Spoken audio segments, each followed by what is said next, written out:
ये जमीन मेरा है, यहां मेरा राज चलेगा। पूरे गांव वाले सुन लो, इस गांव के जमीन पर मेरा राज चलेगा। अगर कोई बोला तो उसे रास्ते से हटा दिया जाएगा।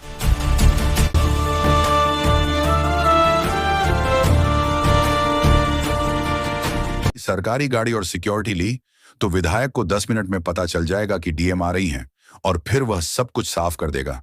मुझे असली शिवपुर देखना है। अनन्या ने अपना सरकारी सूट उतारा। उन्होंने एक बिल्कुल साधारण हल्का हरे रंग का सूती सलवार सूट पहना।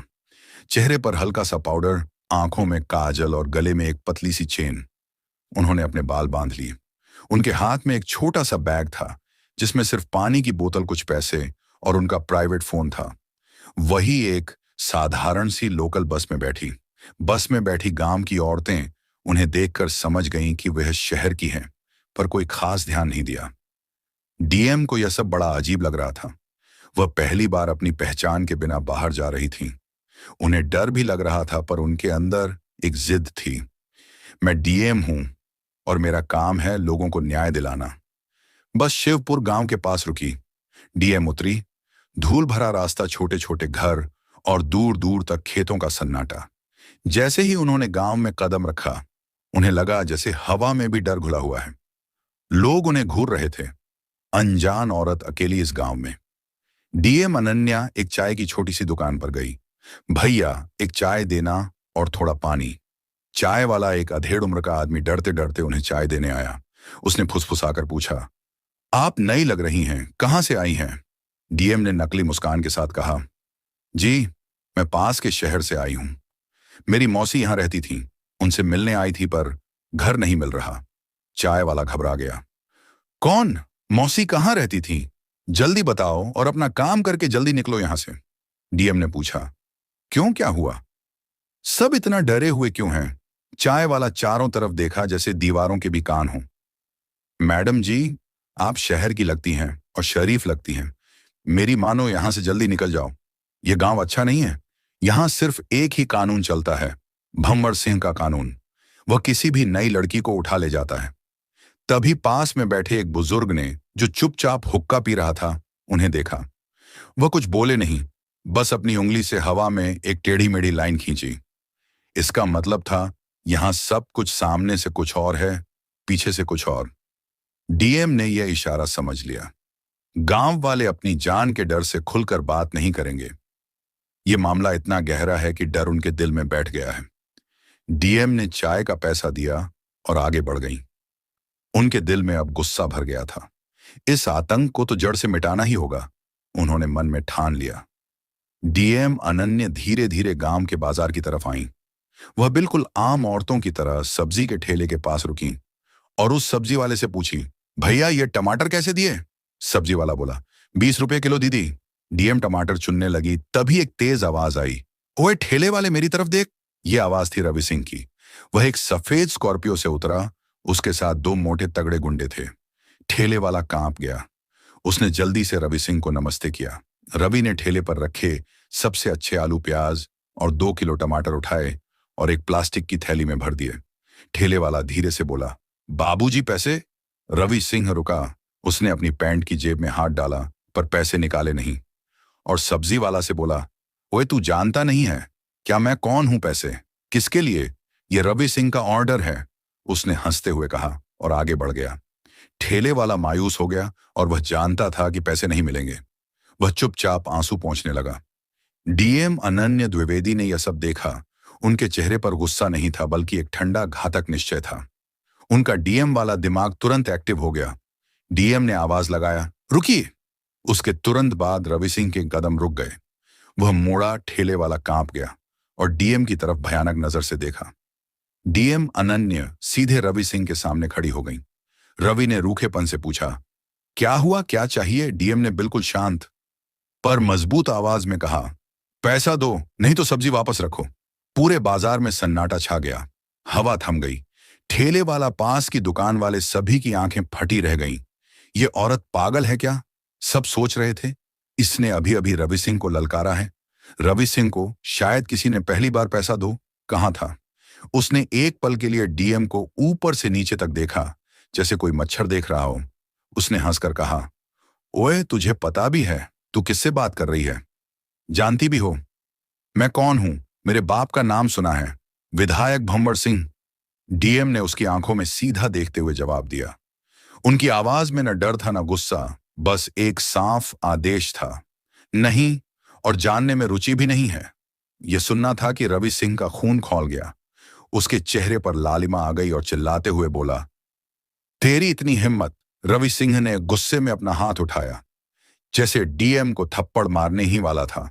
तभी ठेले वाला चीख पड़ा, अरे दीदी, छोड़ो ना, क्यों जान की मुसीबत मोल ले रही हो? रवि सिंह ने डीएम के बहुत नजदीक आकर अपनी आवाज धीमी पर खतरनाक कर ली और बोला, देख, अगर तू यहां से चुपचाप नहीं निकली तो मैं तुझे उठा ले जाऊंगा, फिर पता चलेगा कि मेरा बाप कौन है। डीएम अनन्या टस से मस नहीं हुई। उनके चेहरे पर एक भी शिकन नहीं थी।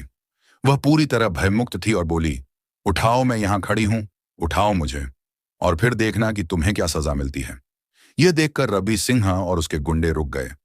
उन्हें इस औरत की आंखों में कुछ ऐसा दिखा जिससे वे हिल गए। यह डर नहीं रही थी, यह सचमुच कुछ बड़ा करने की हिम्मत रखती थी। रवि सिंह ने एक सेकंड सोचा, इसे मारना ठीक नहीं होगा, अगर कल को कोई बखेड़ा हो गया तो। फिर वह गुस्से में सब्जी की थैली जमीन पर फेंक कर गाड़ी में बैठा और गुंडों को लेकर तेजी से चला गया। और जाते जाते उसने डीएम को घूर कर देखा, जैसे कल इसका हिसाब लेगा। गांव वाले हैरान थे। सबने डीएम को इस तरह देखा जैसे उन्होंने कोई चमत्कार कर दिया हो। ठेले वाला डरते डरते पूछा, दीदी, आप ठीक हो? आपने यह क्या कर दिया? अब वह लोग आपको छोड़ेंगे नहीं मैडम, डीएम ने बोली। मैंने तो बस सच ही कहा है, इतना कि वे लोग तुम्हारा का हक का पैसा लौटा दें। इसके बाद वह कहीं ये टमाटर लो और मेरे लिए पैक कर दो। वह समझ गई थी कि गांव वालों के दिल में अभी भी ईमानदारी जिंदा है। बस उसे जगाने के लिए एक चिंगारी चाहिए, और वह चिंगारी वह खुद बनेंगी। शाम ढल चुकी थी, पूरे गांव में अंधेरा छा गया था। वही भयानक सन्नाटा जो हर शाम रवि सिंह के आतंक के साथ गहरा हो जाता था। डीएम अनन्या द्विवेदी ने दिन भर गांव के चारों तरफ घूमकर माहौल को भांप लिया था। वह समझ गई कि दिन के उजाले में कोई उनसे बात नहीं करेगा। वह जिस छोटे से किराए के कमरे में ठहरी थी, एक पुरानी टीचर के घर में, वहां उन्होंने रात 10 बजे तक इंतजार किया। उन्होंने अपने कपड़ों के अंदर एक छोटा मगर पावरफुल रिकॉर्डर और कैमरा छिपा लिया था। उनके पास कोई हथियार नहीं था सिवाय उनकी बुद्धि और डीएम वाली पावर के। रात के लगभग 11 बजे वह चुपके से कमरे से बाहर निकली। उन्होंने अपने चेहरे पर एक पतला दुपट्टा लपेट लिया ताकि अंधेरे में भी उनकी पहचान न हो पाए। उनका पहला निशाना था गांव की पुरानी चौपाल। यह वह जगह थी जहां कभी गांव के फैसले होते थे, पर अब यह सिर्फ टूटे फूटे कागजों का गोदाम बन गया था। उन्हें पता था कि विधायक ने जमीन के कागजात यहीं कहीं छिपाए होंगे, या फिर यहीं से सब काम शुरू किया होगा। चौपाल में घना अंधेरा था। डीएम ने अपने फोन की टॉर्च को सबसे कम रोशनी पर सेट किया और धीरे धीरे अंदर गई। हवा में सीलन और पुरानी लकड़ी की महक थी। वह एक एक करके पुरानी अलमारियां टटोलने लगी। कुछ देर बाद उन्हें एक टूटे संदूक के नीचे धूल की मोटी परत के पीछे कपड्ढे में लिपटे हुए कुछ सरकारी कागज मिले। उनके दिल की धड़कन तेज हो गई। यह पक्का कुछ भद्दा सबूत था। उन्होंने कागजात खोले। अंधेरे में टॉर्च की हल्की रोशनी में उन्होंने देखा जमीन के नक्शे, असली नक्शे जिन पर पुराने किसानों के नाम थे। रजिस्ट्री के पुराने पन्ने, इन पर साफ दिख रहा था कि कैसे किसानों को धमकाकर उनके अंगूठे लगवाए गए थे। फर्जी स्टैंप पेपर। सबसे बड़ी बात, उन्हें एक खास स्टैंप मिला जो सिर्फ तहसीलदार के दफ्तर में इस्तेमाल होता था, पर यहां क्यों था? और इसके साथ थे हजारों फर्जी दस्तावेज जिन पर नए नाम चढ़ाए गए थे। अरे बाप रे, ये तो बहुत बड़ी साजिश है, डीएम ने फुसफुसाया। विधायक ने सिर्फ गुंडागर्दी नहीं की है, बल्कि पूरे सरकारी सिस्टम को अपने घर में बिठा लिया है। उन्होंने तुरंत अपने कैमरे से उन सभी कागजात की एचडी तस्वीरें लीं और रिकॉर्डर में अपनी आवाज में सारी डिटेल्स रिकॉर्ड कर लीं। यह सब उनकी बड़ी प्लानिंग का हिस्सा था। डीएम को पता था कि कागजात से ज्यादा महत्वपूर्ण है इंसान का बयान। उन्होंने चौपाल से निकलकर गांव के सबसे पिछले हिस्से की तरफ रुख किया, जहां देहाती मजदूरों की छोटी छोटी झोपड़ियां थीं। वहां उन्हें एक मजदूर रमेश मिला जो रात के खाने के बाद बैठा था। डीएम ने रमेश के कंधे पर हाथ रखा। रमेश, मैं यहां तुम्हारी मदद के लिए आई हूं। रमेश डर गया। कौन हो तुम? यहां रात में क्या कर रही हो? वो बोली। मेरा नाम सीता है, मैं शहर से आई हूं और मैंने सुना है कि विधायक ने तुम लोगों की बहुत जमीन हड़प है। क्या तुम मुझे सच बताओगे? रमेश की आंखों में आंसू आ गए। सच तो सब जानते हैं बहन जी, पर सच बोलने की हिम्मत कौन करे? उन्होंने मेरे बाप से हमारी 3 बीघा जमीन ले ली। कहा कि अगर मुंह खोला तो तेरे बच्चों को उठा लेंगे। यह सब बात सुनकर डीएम ने उसे भरोसा दिलाया। डरो मत, मैं रिकॉर्ड कर रही हूं, तुम्हारी आवाज तुम्हारे गांव को बचाएगी। रमेश ने फिर बोलना शुरू किया। उसने बताया कि कैसे तहसीलदार विधायक के घर रोज आता है और उसे चाय पर नाश्ता मिलता है। दारोगा जी थानेदार को हर महीने विधायक की तरफ से लिफाफा रिश्वत मिलता है। जब कोई किसान शिकायत करने जाता है तो उसे थाने में 2-3 दिन भूखा रखा जाता है और फिर डरा कर खाली कागज पर लिखवा लेते हैं कि मेरी शिकायत झूठी है। सबसे बड़ी बात जो रमेश ने बताई, बहन जी, ये जो फर्जी कागजात बनते हैं ना, ये सब पुलिस स्टेशन के पीछे वाले कमरे में बनते हैं। विधायक का मुंशी रात में वहां आता है और दारोगा के साथ मिलकर काम करता है। ये सुनकर डीएम के मुंह से निकला तो पूरी टीम मिली हुई है। डीएम ने रमेश को चुप रहने के लिए कहा और वादा किया कि अगले 48 घंटों में सब ठीक हो जाएगा। ये बातचीत रिकॉर्ड हो चुकी थी। डीएम अब जानती थी कि उन्हें अब सिर्फ पुलिस स्टेशन की जांच करनी है। रात के लगभग 2 बज रहे थे। डीएम अनन्या को वापस अपने कमरे की तरफ जाना था, पर उनका रास्ता भंवर सिंह विधायक के बड़े घर के पास से गुजरता था। जैसे ही वह गली के कोने पर मुद्दी, उन्होंने देखा कि एक आदमी एक मोटरसाइकिल पर बैठा बीड़ी पी रहा है। यह आदमी, जिसका नाम मुन्ना था, विधायक का भरोसेमंद गुंडा था। मुन्ना ने डीएम को देखा। एक अनजान औरत अकेली रात के 2 बजे। मुन्ना ने सोचा, यह शहर वाली औरत दिन में तो बहुत हिगधी दिखा रही थी, अब कहां जा रही है? मुन्ना की शक की सुई घूम गई। उसने अपनी बाइक स्टार्ट की और डीएम की तरफ आया और बोला, ओए लड़की रुक। डीएम अनन्या ने अपनी चाल धीमी की, पर रुकी नहीं। उन्होंने अपने दिमाग में तेजी से एक नकली कहानी तैयार की। मुन्ना बाइक से उतरकर उनके सामने आया। कौन है तू? कहां से आई है?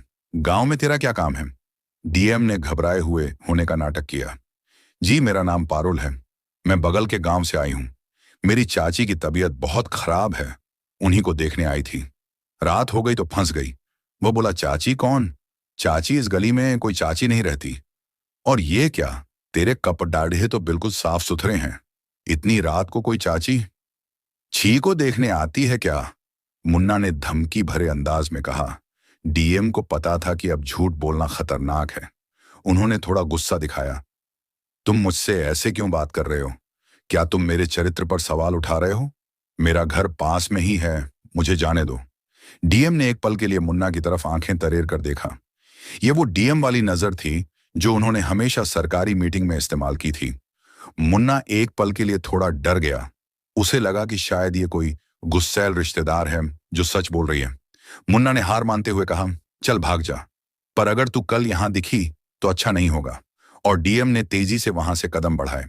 मुन्ना ने अपनी बाइक स्टार्ट की और धीमी रफ्तार से उनका पीछा करने लगा। यह देखने के लिए कि वह कहां जाती है, डीएम ने अपनी पूरी बुद्धि का इस्तेमाल किया। वो एक गली में मुड़ी, फिर एक छोटी दीवार के पीछे छिप गई। जैसे ही मुन्ना आगे निकला, डीएम चुपके से दूसरी तरफ निकल गई और अपने कमरे तक सुरक्षित पहुंच गई। उनके माथे पर पसीना था, पर वह खुश थी कि उनकी पहचान उजागर नहीं हुई। डीएम अब जानती थी कि अब इंतजार नहीं किया जा सकता, एक्शन लेना होगा। अगले दिन सुबह गांव में थोड़ी चहल पहल थी। रवि सिंह पिछली रात डीएम की हेकड़ी भूल नहीं पाया था। उसका अहंकार बुरी तरह घायल हुआ था। वो मुन्ना से मिला। मुन्ना, उस शहर वाली औरत का क्या हुआ? मुन्ना ने बताया, बाबूजी, वह कल रात तो भाग गई, पर मुझे उस पर शक है वह यहां किसी काम से आई है। रवि सिंघा बबूला हो गया। मेरा नाम रवि सिंह है, कोई औरत मुझे चुनौती देकर बच नहीं सकती। ढूंढो उसे, उसे सबक सिखाना है। उसे गांव के बाहर ले जाओ और वहीं छोड़ आना, ताकि वह कभी वापस आने की हिम्मत न करे। रवि ने अपने 4 सबसे भरोसेमंद गुंडों को डीएम को अपहरण करने का काम दिया। दोपहर का समय था। डीएम अनन्या अपनी गुप्त रिकॉर्डिंग और सबूतों को अपने निजी प्राइवेट फोन पर सुरक्षित कर रही थी, ताकि अगर उन्हें कुछ हो भी जाए तो सबूत दिल्ली तक पहुंच जाए। गुंडे डीएम के किराए वाले घर के पास घात लगाकर बैठे थे। जैसे ही डीएम बाहर निकली, वह थोड़ा बाजार की तरफ जा रही थी। गुंडों ने उन्हें घेर लिया और बोला, चल चुपचाप गाड़ी में बैठ जा, नहीं तो यहीं घसीट कर ले जाएंगे। एक गुंडे ने डीएम का हाथ पकड़ा। डीएम ने बिना डरे उसका हाथ झटक दिया। हाथ मत लगाओ। तभी गांव के दो जवान लड़के राजेश और सुनील, जो पास ही एक दुकान के पास बैठे थे, उन्होंने यह सब देखा। राजेश ने सुनील से कहा, अरे यह तो वही भाभी है ना, जिसने कल रवि सिंह को बाजार में ललकारा था, और यह लोग इन्हें कहां ले जा रहे हैं। ये दोनों लड़के बिना जाने कि डीएम कौन है, बस उस औरत की हिम्मत के कायल थे जिसने उनकी तरफ से आवाज उठाई थी। चल हमें कुछ करना होगा। दोनों लड़के चुपके से पीछे से गए। राजेश ने एक गुंडे को धक्का दिया और सुनील ने दूसरे गुंडे के पैर में अपनी साइकिल फंसा दी। अचानक हुए इस हमले से गुंडे भौचक्के रह गए। भागो दीदी भागो, राजेश चिल्लाया। डीएम को मौका मिल गया। वह तेजी से भागी और एक भीड़ भरी गली में घुस गई। गुंडे राजेश और सुनील को धमकाने लगे। डीएम अनन्या द्विवेदी बाल बाल बची थी। वह एक सुनसान जगह पर रुकी। उनकी सांस फूल रही थी, पर उनके चेहरे पर डर नहीं था। अब बस बहुत हो गया ड्रामा, अब यह खेल खत्म होगा। उन्होंने तुरंत अपने प्राइवेट फोन से जिला मुख्यालय को सिर्फ एक मैसेज भेजा, कल सुबह 8 बजे शिवपुर चौपाल, पूरी टीम तैयार रहे। यह मैसेज सीधा एसपी, पुलिस अधीक्षक और कमिश्नर को भेजा गया था, जिन्हें पहले ही अनन्या ने कुछ खास इमरजेंसी कोड बता रखे थे। अगले दिन सुबह ठीक 8 बजे शिवपुर गांव की चौपाल के पास अजीब सी हलचल थी। एक दो नहीं बल्कि 40 से 50 सरकारी गाड़ियां तेजी से गांव में आ रही थीं। सबसे आगे एक नीली बत्ती वाली एसपी की ऑफिशियल जीप थी। उसके पीछे मीडिया की वैन, नए तहसीलदार की गाड़ी और सैकड़ों की तादाद में पुलिस फोर्स। ऐसा लग रहा था जैसे गांव में कोई बहुत बड़ा युद्ध होने वाला हो। विधायक भंवर सिंह और उसका बेटा रवि सिंह, जो अभी अभी अपने आलीशान बंगले में नाश्ते के लिए उठ रहे थे, यह नजारा देखकर हक्के बक्के रह गए। तभी भंवर सिंह ने अपने मुंशी से पूछा, यह क्या हो रहा है। जो मुंशी था वह यह सब देखकर कांप रहा था और बोला, मालिक मुझे नहीं पता, इतनी पुलिस तो कभी किसी इलेक्शन में भी नहीं आई है। रवि सिंह को अचानक पिछली रात की बात याद आई। कहीं वह शहर वाली औरत तो नहीं है। तभी मुंशी बोला, वह कौन होती है जो इतना बड़ा नाटक खड़ा कर दे। उसके बाद बाप बेटे अपने अपने गुंडों को साथ लेकर घबराए हुए चौपाल की तरफ गए। चौपाल का नजारा देखने लायक था। पुलिस ने पूरे इलाके को एक रस्सी से घेर लिया था। गांव के सैकड़ों लोग डर और उत्सुकता के मारे दूर खड़े थे। पुलिस अफसर, मीडिया कर्मी सब इंतजार कर रहे थे। मंच पर बिल्कुल सामने एक औरत खड़ी थी। वह अब ना तो सादे सलवार सूट में थी, ना ही कल वाली डरी हुई पारुल। आज उन्होंने डीएम की ऑफिशियल सफेद हैंडलूम साड़ी पहनी थी, जो उनकी मजबूत शख्सियत को और भी ज्यादा दमदार बना रही थी। उनके कंधों पर सरकारी बैज चमक रहा था और उनकी आंखों में सरकारी पावर का आत्मविश्वास साफ झलक रहा था। उनके पीछे एसपी, पुलिस अधीक्षक और जिले के बड़े बड़े अफसर सिर झुकाए खड़े थे, जैसे कोई सेनापति हो। विधायक भंवर सिंह और रवि सिंह वहां पहुंचे। भंवर सिंह ने गरज कर एसपी से पूछा, यह क्या तमाशा है। एसपी साहब, बिना मेरी इजाजत के मेरे गांव में इतना बड़ा फोर्स क्यों उतारा है। मैं विधायक हूं। एसपी ने भंवर सिंह को देखा पर कोई जवाब नहीं दिया। उनकी आंखें मंच पर खड़ी महिला पर टिकी थीं। रवि सिंह ने जब उस महिला को देखा तो उसके मुंह से डर के मारे एक धीमी चीख निकली। यह तो वही औरत है, बाजार वाली भंवर सिंह। और रवि सिंह की आंखें आश्चर्य और सदमे से खुली कि खुली रह गईं। उनके मुंह से आवाज नहीं निकल रही थी। उनका सारा गुरूर, उनकी सारी दबंगई एक पल में मिट्टी में मिल गई थी। डीएम अनन्या द्विवेदी ने माइक लिया। उन्होंने एक गहरी सांस ली और बोला, शांत शिवपुर गांव के मेरे भाइयों और बहनों, आज आप लोगों को चुप रहने की जरूरत नहीं है। आज मेरी बारी है बोलने की। गांव में इतना सन्नाटा छा गया था कि किसी के दिल की धड़कन भी सुनी जा सकती थी। सब एक दूसरे को देख रहे थे। ठेले वाला राम प्रसाद, दादा रमेश, मजदूर सब अवाक थे। उनकी आंखों में अभी भी अविश्वास था। डीएम अनन्या द्विवेदी ने आवाज थोड़ी ऊंची की और उनकी आवाज में गर्जना थी, जो हवा में गूंजती हुई विधायक के सीने पर चोट कर रही थी। मैं अनन्या द्विवेदी आपके जिले की डीएम हूं। वही डीएम जिसे आप लोग साहब कहकर बुलाते हैं, पर जिसने आप लोगों के दर्द को देखने के लिए सादे कपड़ों में आपके बीच 3 दिन बिताई है। इस एक लाइन ने पूरे गांव को हिलाकर रख दिया। रामप्रसाद दादा वहीं जमीन पर बैठ गए। उनकी आंखें भर आईं। ये विश्वास करना मुश्किल था कि जिस बूढ़े आदमी ने डरते डरते बस स्टैंड पर एक ड्राइवर को अपनी बात बताई थी, उसी बूढ़े आदमी की बात पर जिले की सबसे बड़ी अफसर ने अपनी जान दांव पर लगा दी। डीएम ने विधायक और उसके बेटे की तरफ देखा। उनकी नजरों में अब एक डीएम की शक्ति थी। कल जो कुछ मैंने अपनी आंखों से देखा है वह आज खत्म होगा। मैंने देखा कि विधायक भंवर सिंह और उसका बेटा रवि सिंह आप लोगों की जमीनों पर किस तरह जबरदस्ती कब्जा कर रहे हैं। मैंने देखा कि कैसे पुलिस स्टेशन इनका अड्डा बन चुका है। मैंने देखा कि आप सब किस तरह डर के साए में एक एक पल मौत की तरह जी रहे हैं। डीएम ने अपना गुस्सा जाहिर किया और बोला, मुझे शर्म आती है इस जिले के प्रशासन पर। मैं आप लोगों को बताना चाहती हूं कि मैंने कल रात गांव की चौपाल से फर्जी कागजात बरामद किए हैं। मैंने मजदूरों से बात की है और मैंने खुद देखा कि कैसे इस विधायक के बेटे ने बाजार में एक गरीब ठेले वाले को सरेआम लूटा। और जब मैंने विरोध किया तो इन लोगों ने मुझे अगवा करने की कोशिश की। रवि सिंह का चेहरा सफेद पड़ गया। वह भंवर सिंह के पीछे छिपने की कोशिश करने लगा। डीएम ने मुड़कर एसपी को आदेश दिया। उनका लहजा अब सख्त हो गया था। किसी भी तरह की नरमी का कोई निशान नहीं था। उनकी आवाज कमांडिंग थी, एक ऐसी आवाज जो सीधे नियम कानून को लागू करती थी। एएसपी साहब, ये रहे सबूत। मेरे पास फर्जी कागजात की तस्वीरें, मजदूरों के बयान की रिकॉर्डिंग और पूरी साजिश के पुख्ता प्रूफ हैं। कोई भी वकील इन्हें झूठा साबित नहीं कर सकता। सबसे पहले विधायक के इस मुंशी को हिरासत में लिया जाए जिसने जमीनों के फर्जी कागजात बनाए हैं। एसपी ने तुरंत सैल्यूट किया। वह जानता था कि यह सिर्फ एक रूटीन गिरफ्तारी नहीं बल्कि एक बड़ी राजनीतिक साफ सफाई थी। पुलिस ने तुरंत मुंशी को दबोच लिया। मुंशी चीखने लगा, साहब मेरा कोई कसूर नहीं। मुझे विधायक ने धमकाया था पर उसकी आवाज को अनसुना कर दिया गया। डीएम ने मंच से ही दारोगा को आवाज दी, जिसकी आवाज कल तक गांव वालों पर गरजती थी, जिसकी वर्दी का रौब लोगों के दिल में डर भर देता था। ओए थानेदार, जहां हो सामने आओ। डर के मारे दारोगा कांपते हुए भीड़ में से बाहर निकला। उसका चेहरा हल्दी की तरह पीला पड़ चुका था। उसके माथे पर पसीना और डर साफ झलक रहा था। उसकी आंखें नीचे झुकी थीं, जैसे वह जमीन में समा जाना चाहता हो। उसे पता था कि अब उसका खेल खत्म हो चुका है और विधायक उसका साथ देने वाला नहीं था। डीएम ने सीधा और अंतिम आदेश दिया। उनकी उंगली सीधे विधायक और उसके बेटे की तरफ इशारा कर रही थी। विधायक भंवर सिंह और रवि सिंह को फौरन गिरफ्तार करो। इन पर जमीन हड़पने, फर्जी दस्तावेज बनाने और किडनैपिंग की कोशिश का मुकदमा चलेगा।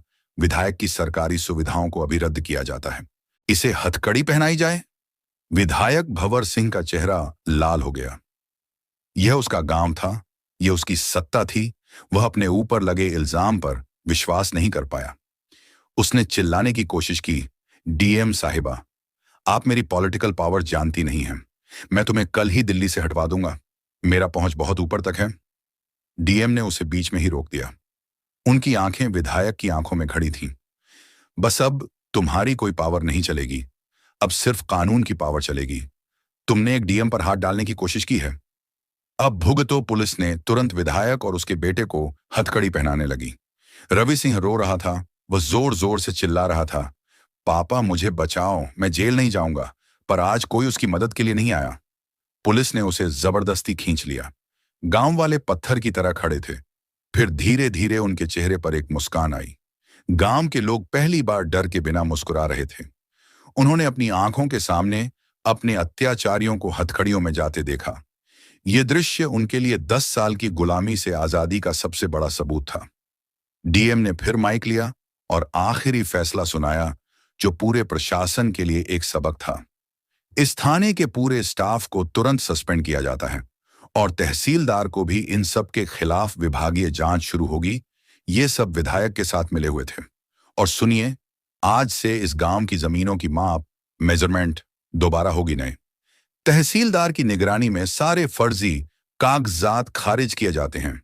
हर उस किसान को उसकी जमीन वापस मिलेगी जिसे लूटा गया है। डीएम ने अंत में गांव की महिलाओं और बच्चों को देखा। उनकी आंखों में खुशी के आंसू थे। मैं आपसे वादा करती हूं कि अब शिवपुर में डर नहीं बल्कि अमन, चैन और कानून का राज चलेगा। जाओ और खुशी से अपनी जिंदगी जियो। पूरे गांव में खुशी की एक ऐसी लहर दौड़ गई जिसे शब्दों में बयां करना मुश्किल था। यह सिर्फ जमीन वापस मिलने की खुशी नहीं थी, यह आजादी की खुशी थी, आत्मसम्मान की वापसी थी। गांव वालों की आंखों से आंसू बह रहे थे, पर वे अब खुशी के मारे रो रहे थे। सबसे पहले रामप्रसाद दादा, जिनकी शिकायत एक अनऑफिशियल उम्मीद थी, मंच की तरफ भागे। उनकी हिम्मत ने पूरे गांव की तकदीर बदल दी थी। वह सीधे डीएम के चरणों में गिर गए, अपनी आंखों से बहते आंसुओं से उनके पैर भिगो दिए। देवी, आप सच में साक्षात देवी हो। आपने हमें नई जिंदगी दी। मैं तो बस ऐसे ही बोलाया था। मुझे क्या पता था कि भगवान मेरी सुन लेगा और आप खुद आ जाएंगी। रामप्रसाद दादा कांपते हुए बोले। उनके चेहरे पर अब डर नहीं, बल्कि सुकून और भक्ति थी। ठेले वाला, जिसने कल रवि सिंह के सामने हिम्मत हार दी थी, वह भागकर आया और डीएम के पैरों पर अपनी सारी ताजी सब्जियां रख दी। टमाटर, आलू, प्याज, सब कुछ। ये सब ले लो, दीदी नहीं। डीएम साहिबा, ये मेरे बच्चों की तरफ से शुक्रिया है। कल आपने मेरी इज्जत बचाई थी। आपने सच में हमें बचा लिया। ठेले वाला भावुक होकर अपनी आवाज पर काबू नहीं रख पाया। उसने अपनी टोपी उतारकर डीएम को झुककर प्रणाम किया। रमेश मजदूर, जिसकी गुप्त रिकॉर्डिंग ने सबसे बड़ा सबूत दिया था, अपनी पत्नी और बच्चों के साथ आया। वह अपने बच्चों को डीएम से मिलवा रहा था। उसके बच्चे डीएम को देखकर शर्मा रहे थे, पर उनकी आंखों में एक नई चमक थी। आज से मेरे बच्चे डरेंगे नहीं। आज से हम सब सिर उठाकर जिएंगे। अब कोई हमारी मजदूरी नहीं लूटेगा। रमेश की पत्नी ने डीएम के हाथों को चूम लिया। डीएम अनन्या द्विवेदी ने सबको प्यार से उठाया। उनके चेहरे पर एक हल्की पर गहरी मुस्कान थी। आप सब उठो, यह मेरा फर्ज था। आप सबकी हिम्मत की वजह से ही मैं यह कर पाई। अगर आप लोगों ने उस रात मुझे भागने में मदद न की होती, राजेश और सुनील को याद करते हुए, या रामप्रसाद दादा ने हिम्मत न दिखाई होती, तो मैं यह सब न कर पाती। यह आपकी जीत है। डीएम ने मजदूरों और किसानों की तरफ देखा। आज से यह गांव किसी डीएम साहिबा के नहीं, बल्कि कानून के राज में रहेगा। आपको अब किसी से डरने की जरूरत नहीं है। अगर कोई भी अफसर या नेता आपको धमकाता है तो सीधे मेरे दफ्तर आना, दरवाजा हमेशा खुला रहेगा। गांव वाले 10 साल बाद पहली बार चैन की सांस ले रहे थे। शाम को उनके घर के किवाड़ डर से नहीं, बल्कि आदत से बंद हुए। रात में बच्चे फुसफुसाहट में नहीं, बल्कि जोर से हंसते हुए सोए। शिवपुर की हवा में पहली बार सुरक्षा और न्याय की महक थी। जमीनें वापस किसानों को मिली। दारोगा और विधायक जेल पहुंच गए और नए अफसरों ने ईमानदारी से काम करना शुरू किया। शिवपुर की कहानी पूरे जिले के लिए एक मिसाल बन गई। कहानी यहां खत्म होती है, लेकिन एक मजबूत सीख के साथ। अगर आप सच्चाई के रास्ते पर अकेले भी खड़े हैं, तो याद रखिए, आपकी एक चिंगारी पूरी व्यवस्था में लगी आग को बुझाने की ताकत रखती है। जीत हमेशा सच की होती है। अगर आपको यह कहानी पसंद आई हो, तो इसे लाइक करें और ज्यादा से ज्यादा लोगों तक शेयर करें। कमेंट करके बताएं कि आपका कौन सा कदम सबसे अच्छा लगा, और हमारे चैनल को सब्सक्राइब करना ना भूलें, क्योंकि हम आपके लिए ऐसी ही प्रेरणादायक कहानियां लाते रहेंगे। तो दोस्तों, यह कहानी केवल मनोरंजन और शिक्षा के उद्देश्य से बनाई गई है। इसमें दिखाए गए सभी पात्र, घटनाएं और संवाद काल्पनिक हैं। किसी भी वास्तविक व्यक्ति, संस्था या घटना से इनका कोई संबंध नहीं है। कृपया इसे केवल कहानी के रूप में देखें और इसका आनंद लें। हम किसी की भावनाओं को ठेस पहुंचाना नहीं चाहते।